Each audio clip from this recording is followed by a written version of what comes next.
সম্পদ ক্রোক ফেস করেছে, কতটুকু কি সম্পদ সেগুলো ফিরিয়ে আনার প্রক্রিয়া কি হবে একটু বলেন।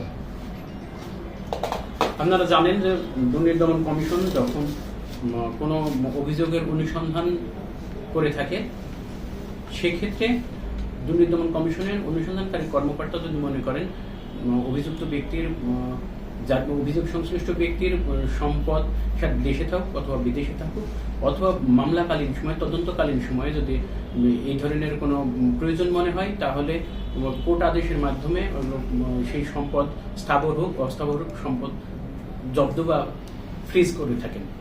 সেক্ষেত্রে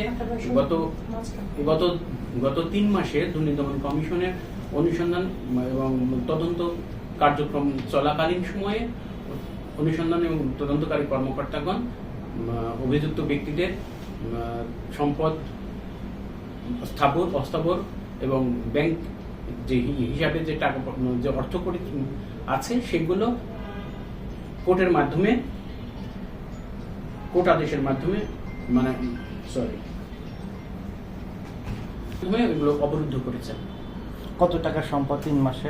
3 মাসের একটা হিসাব আছে, দেশে বিদেশে স্থাবর অস্থাবর সম্পদ মিলে প্রায় 2,500 কোটি টাকার সম্পদ ক্রোক বা জব্দ এবং অবরুদ্ধ করা হয়েছে।